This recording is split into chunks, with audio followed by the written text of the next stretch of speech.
Hati ibu mana yang tidak hancur ketika mengetahui anak tercinta meninggal dunia di tangan seorang pria yang diketahui adalah kekasihnya. Hal itulah yang kini sedang dirasakan Tamara Tiasmara atas kematian sang anak Raden Andante Khalif Pramudityo atau yang akrab disapa Dante. Ironisnya, Dante pun meninggal saat Tamara menitipkannya ke Yuda Arfandi yang saat itu diakuinya sedang melatih Dante berenang.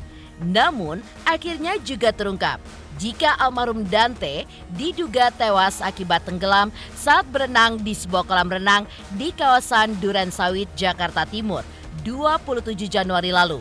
Ia pun diduga sengaja dibenamkan ke air hingga 12 kali oleh Yuda. Menghadapi ini semua sudah tentu bukan hal yang mudah bagi Tamara. Dan untuk mengetahui secara pasti kondisi psikis Tamara, maka tepat hari ini artis berusia 29 tahun ini pun menjalani pemeriksaan psikologi forensik di Polda Metro Jaya. Tamara hadir atas panggilan pihak kepolisian, sama seperti yang dijalani oleh mantan suaminya Angger Dimas beberapa waktu lalu. Benarkah Tamara pun sangat dendam dengan Yuda Arfandi yang sudah merenggut nyawa anaknya? Pemirsa, bersama Intens Investigasi, kami hadirkan kabar terkini, terpercaya, dan teraktual. Tetapi sebelumnya, jangan lupa untuk like, subscribe, dan juga share channel YouTube ini.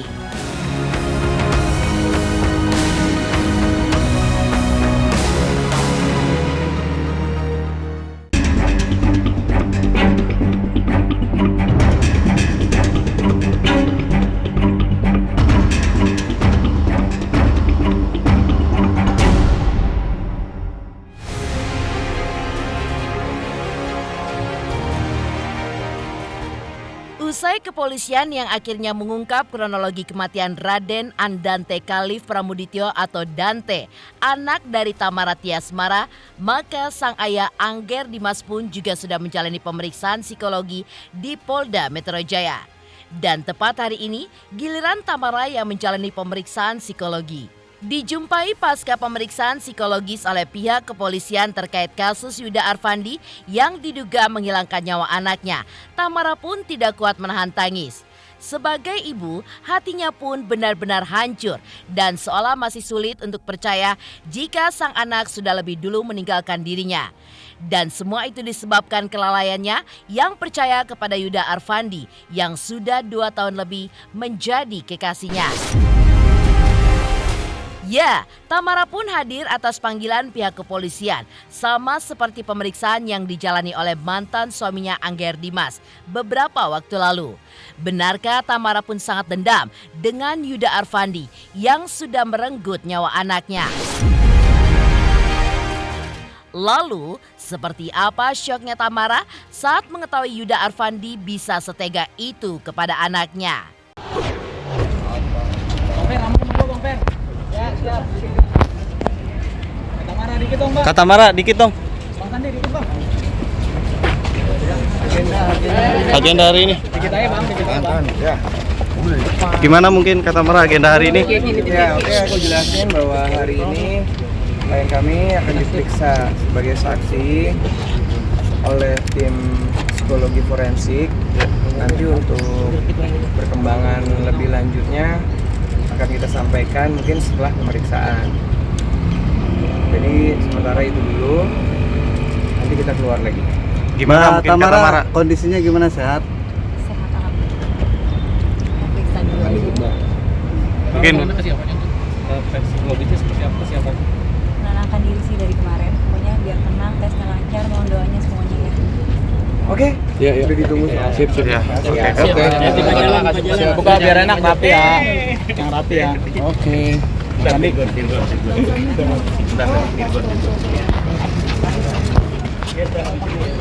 Ya, sampai sini aja yuk. Ki, KP lu Ki. Itu udah dikasih Mas. Mas? Bukan barang namanya ya. Bang gua aman ya? Silakan Bang, silakan. Ayo. Ini Mas Riz. Bang, handphone bang. Ntar aja sekalian gitu. Oh iya, gitu sekalian.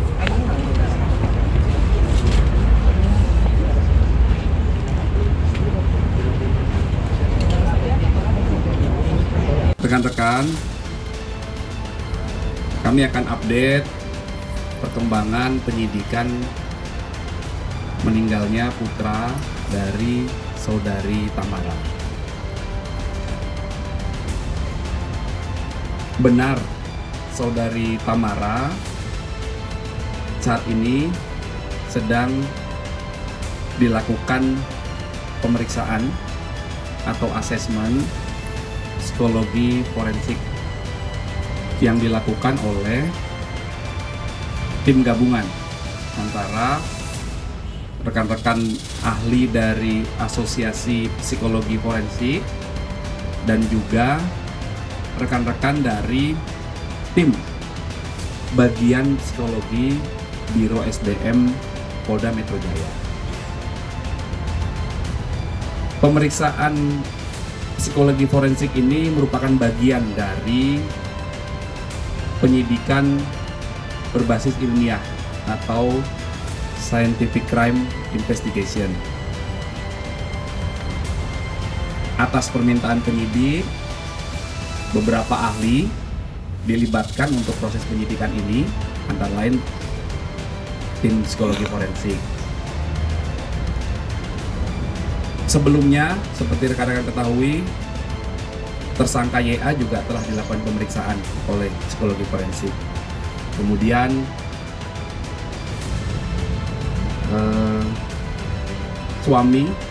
mantan suami atau bapak dari korban, saudara Angger Dimas juga telah dilakukan pemeriksaan. Kemudian saudara Angger Dimas itu beberapa waktu yang lalu dilakukan pemeriksaan selama kurang lebih 3 jam ya. Jadi itu update dari kami. Metode yang dilakukan berdasarkan hasil komunikasi dengan tim psikologi forensik, metode yang dilakukan oleh tim psikologi forensik itu menggunakan yang pertama multi metode, yang kedua multi tools, dan yang ketiga adalah multi informan. Nah, inilah yang dilakukan sementara ini rekan-rekan ya. Untuk hasil mohon waktu, nanti tim masih bekerja, nanti akan kami update kembali. Ya. Pemeriksaan dari YA sendiri. Mohon waktu ya, nanti masih diupdate. Cukup ya. Benar, saudari Tamara saat ini sedang dilakukan pemeriksaan atau asesmen psikologi forensik. Tidak ada. Kalau saya berantem sebelum kejadian itu nggak mungkin saya nitipin Dante ke situ. Dan saya sebenarnya bukan nitipin ya, mau renang. Terus ya udah bareng dulu, nanti aku nyusul ya habis syuting gitu. Bukan berarti aku nitipin terus aku tinggalin gitu aja. Aku ngakuin itu perbuatan aku, tapi itu kan aku nyampe di rumah sakit di IGD, Dante udah di kasur, udah dibilang meninggal. Gimana sih aku datang anak aku meninggal gitu. Aku teriak-teriak di situ, aku histeris. Terus aku langsung naik ke Dante, aku pangku, aku gigitin, aku cubitin. Itu respon aku aja biar Dante tuh bangun gitu. Bukan aku tuh mau nyakitin Dante gitu, nggak mungkin lah.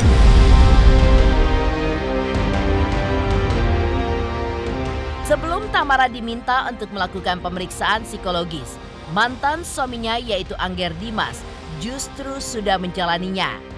Ya, dirinya mengaku menjalani pemeriksaan di Polda Metro Jaya selama 2,5 jam. Sebagai ayah Dante, Angger pun merasa terpukul atas kematian anaknya di tangan kekasih Tamara, Yuda Arfandi. Karena itulah, ia pun menjalani pemeriksaan psikologi forensik guna mengetahui kondisi psikisnya. Termasuk apakah ada dendam kepada Yuda, sosok yang bertanggung jawab atas meninggalnya sang putra. Angger pun juga menegaskan bahwa sebenarnya ia pun sudah menaruh curiga kepada sosok Yuda Arfandi.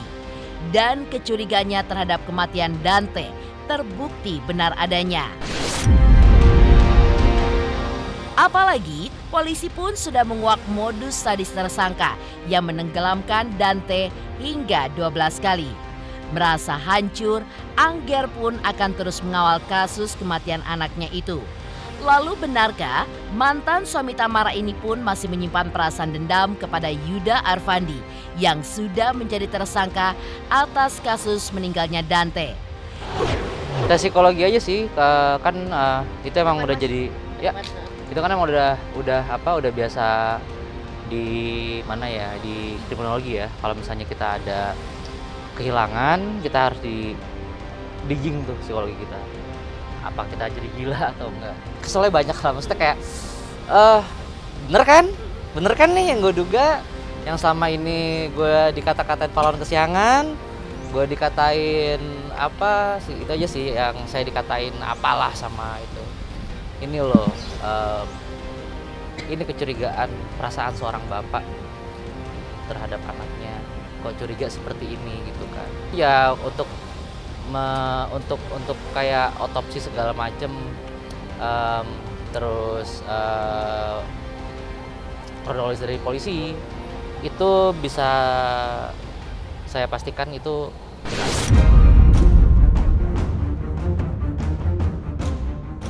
Kematian putra tercintanya memang membuat Tamara dan Angger pun diselimuti awan gelap. Tapi hal tersebut juga dirasakan oleh keluarga besar dan juga para sahabat. Salah satunya Soraya Rashid. Saat bukti yang menyebabkan Dante meninggal karena sikap keji Yuda Arfandi, Soraya pun juga merasa kaget. Ia pun tidak menyangka jika Yuda Arfandi setega itu menghilangkan nyawa anak Tamara. Wah, langsung shock banget di awal ya sama dia. Itu benar-benar kejam, benar-benar kayak binatang. Langsung kita ngomong kasar banget ya, gila. Karena emang kita bukan siapa-siapa yang bisa lihat CCTV-nya kan. Orang tuanya juga harus menunggu gitu untuk melihat CCTV yang benar-benar udah benar-benar dipastikan polisi bahwa ini tidak diedit, tidak ada apapun gitu sama sekali, baru mereka bisa lihat. Nah, apalagi kita yang baru bisa lihat di media juga bahwa itu bentuknya seperti itu benar-benar udah bisa dibilang dia binatang sih. Makanya kemarin ada yang bilang itu fitnah, TV-nya fitnah gimana, itu udah dijadiin bahan bukti sama polisi kok fitnah. Itu udah jelas banget, lihat kanan kiri itu buat apa sih? Semua orang mungkin bisa hilaf ya. Cuman gimana ya? Kalau ini sih menurut aku udah keterlaluan ya. Keterlaluan banget karena ini anak kecil yang nggak bisa, yang nggak apple to apple kalau misalnya kita mau berlaku seperti itu gitu loh. Mungkin kalau kita orang dewasa kayak gitu bisa defense. Kalau ini kan anak kecil yang emang masih kecil banget, dan juga 6 tahun tuh badannya juga kecil gitu loh. Kayak kasihan aja kalau digituin, kayak setega itu kah gitu. Makanya kita mah berharap dihukum seberat-beratnya ya, seadil-adilnya. Rasa sedih dan kecewa memang wajar dirasakan oleh Tamara atas kematian Dante yang diduga di tangan kekasihnya sendiri. Untuk menegakkan keadilan buat almarhum, pengacara Minola Sebayang pun ikut mengomentari kasus Dante. Benarkah menurut Minola, Dante pun layak untuk mendapatkan keadilan?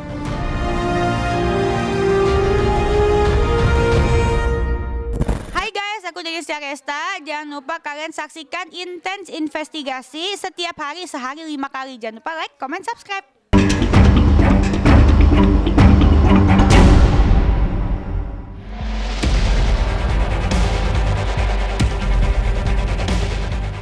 Diketahui usai Dante meninggal dunia, sang ayah Angger Dimas pun langsung gencar melakukan aksi Justice for Dante. Dan hal ini pun rupanya juga menjadi perhatian dari pengacara Minola Sebayang yang akhirnya mengomentari kasus Dante. Menurutnya, sosok Dante adalah perwakilan anak yang tidak berdaya. Selain itu, ia pun juga menegaskan jika Dante layak mendapatkan keadilan sebagaimana mestinya. Apalagi Dante pun masih berstatus anak kecil yang harus mendapat perlindungan dari orang dewasa. Tapi yang ia peroleh justru sebaliknya. Karena anak kecil itu anak yang memang masih perlu bimbingan, masih perlu perlindungan, masih perlu pengawasan dan tentunya perlu penjagaan dan cinta kasih dari orang dewasa ya. Nah, jadi anak kecil itu kadang-kadang juga kenapa harus diawasi? Karena dia tidak bisa untuk membela dirinya secara patut. Jadi kalau memang misalnya ada hal-hal yang seperti terjadi dengan kasus Dante ini, memang suatu hal yang wajar jika penyidik kemudian harus bergerak cepat untuk menangkap siapa yang pelaku daripada kejahatan tersebut ya. Itu juga adalah salah satu bentuk rasa keadilan atas apa yang dialami oleh Dante, sehingga mengalami seperti apa yang kita sudah tahu bersama ya. Hal seperti itu negara sendiri juga sudah cukup aktif untuk hadir dengan membuat undang-undang perlindungan anak. Jadi memang ada aturan bagaimana seorang anak itu harus dilindungi dan ada aturan undang-undangnya, sehingga siapapun yang melanggar aturan yang dibuat di dalam undang-undang perlindungan anak pasti akan ada sanksi hukum.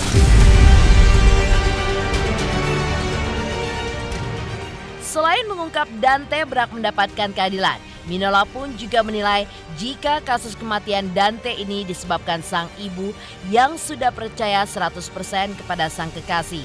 Dan meski Yuda Arfandi mengaku tidak berniat untuk membunuh karena sedang melatih pernafasan Dante, namun patut diduga jika almarhum pun memang benar ditenggelamkan sebanyak 12 kali di kolam renang. Terlebih pihak kepolisian pun sudah menyatakan kalau CCTV yang mereka terima adalah video asli dan juga bukan editan. Dan karena sikap kejinya itulah, Yuda Arfandi pun terancam hukuman berat. Kalau saya baca dan saya cermati untuk kasus Dante ini kan anaknya katanya kan awalnya dititipkan ya. Dititipkan di rumah pacar ibunya karena diharapkan Dante bisa bermain dengan anak pacar sang ibu kan begitu ya. Dan kemudian akhirnya ada keputusan untuk membawa Dante itu berenang dan juga membawa anak dari si pacar ini kan begitu ya. Nah, hanya saja kalau kita lihat dari beberapa pemberitaan, kita lihat dari beberapa rekaman dan rekaman yang ditayangkan, itu kan memang patut diduga ya untuk tidak melanggar ajas praduga tidak bersalah. Patut diduga yang pertama adalah Dante ini meninggalnya itu karena tenggelam ya. Lebih dalam lagi atas hasil penyidikan yang dilakukan oleh pihak kepolisian dari pemeriksaan CCTV patut diduga ditenggelamkan ya. Bahkan kalau dihitung katanya ada 12 kali itu ya ditenggelamkan dengan durasi yang berbeda-beda. Kelalaian kita atau akibat kita menempatkan, membiarkan, melakukan kan begitu ya seorang anak dalam keadaan yang bahaya dan kemudian menyebabkan kematiannya, itu ancamannya bisa mencapai 15 tahun penjara ya dan dendanya 3 miliar. Tapi kalau misalnya kemudian ada dugaan oleh penyidik kepolisian itu dilakukan patut diduga karena ada perencanaan pembunuhan masuk ke pasal 340, ini maka ancamannya jadi berubah. Minimal itu 20 tahun. Maksimal itu hukuman mati. Jika almarhum Dante berhak memperoleh keadilan atas kematiannya dan sang pelaku Yuda Arfandi mendapat hukuman setimpal. Namun, tidak begitu dengan Gisela Anastasia yang justru sempat membela Yuda. Hal inilah yang membuat Gisel pun ikut dihujat oleh netizen. Lantas, seperti apakah pembelaan Gading untuk Gisela? Benarkah hal itu pun dilakukan Gisel karena semata-mata ingin memberikan penghiburan kepada Yuda Arfandi? Halo, aku Judika. Jangan lupa saksikan Intens Investigasi 5 kali dalam sehari hanya di YouTube Intens.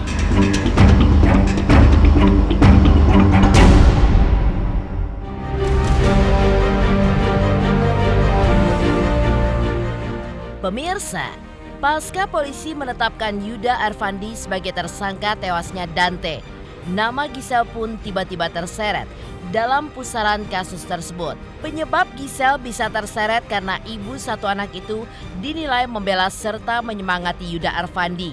Sontak saja pembelaan Gisel terhadap tersangka memantik murka netizen.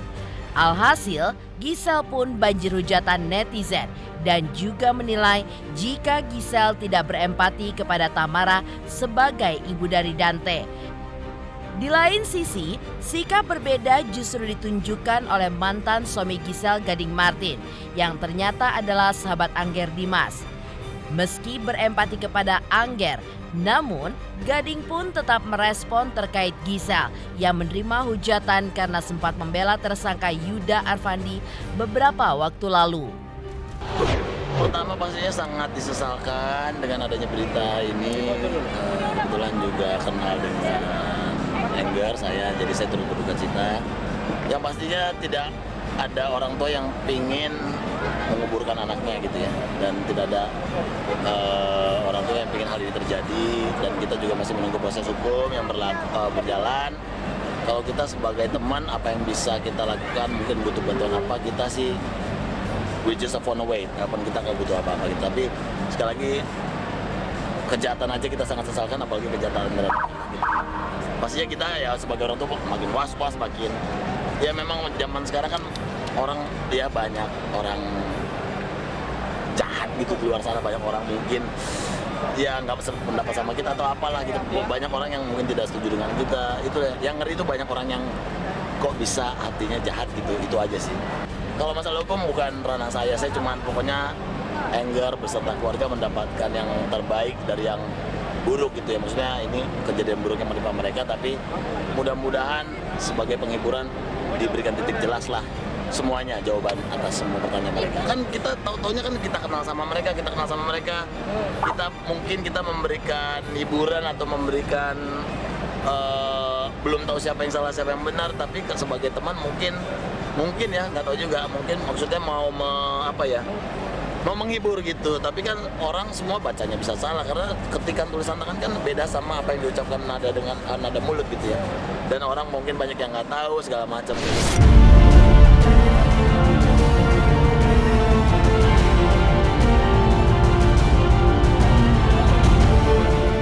Demikian pemirsa, kabar terkini, terpercaya dan teraktual yang kami hadirkan hari ini.